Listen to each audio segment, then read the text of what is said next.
વર્ણિવેશરમણીય દર્શનમ મંદહાસરુચિરાનનાંબુજમ પૂજિતમ સુરુ નરોત્તમૈર્મુદા ધર્મનંદનમહં વિચિંતયે.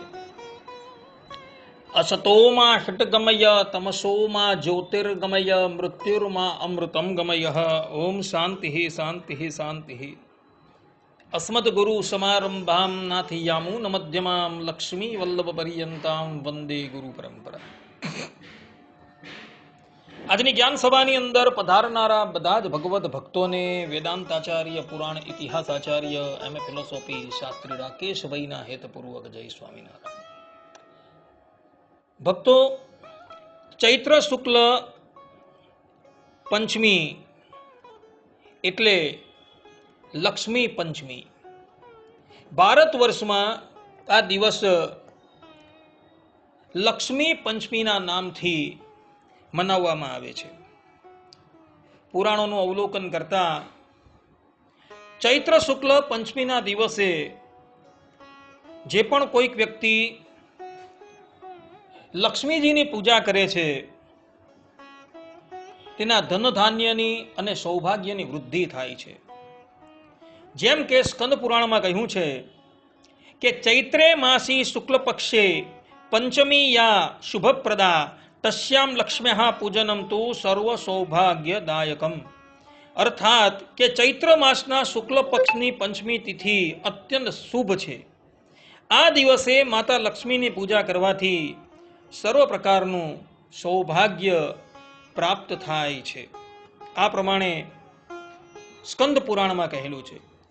પદ્મ પુરાણમાં મહર્ષિ પુલસ્ત કહે છે કે પંચમ્યામ ચૈત્ર શુક્લાયામ લક્ષ્મી યહ સમુપાસતે દારિદ્ર્યમ તસ્ય નશ્યેત ધન ધાન્ય સમૃદ્ધિતા.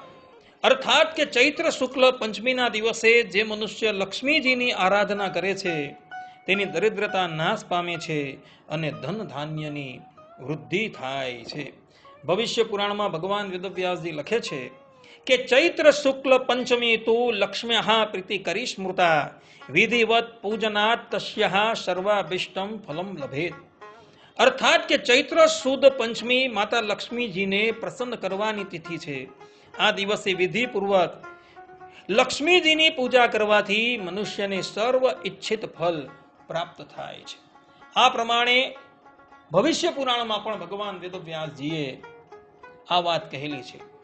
માટે ભક્તો, ચૈત્ર શુક્લ પંચમીના દિવસે તમે બધા લક્ષ્મીજીની પૂજા કરજો, લક્ષ્મીજીની આરાધના કરજો, તો તમારી પણ દરિદ્રતા જો ઘર કરી ગઈ હોય તો એ નાશ પામી જશે. કારણ કે પુરાણોની અંદર એવા વચનો જોવા મળે છે.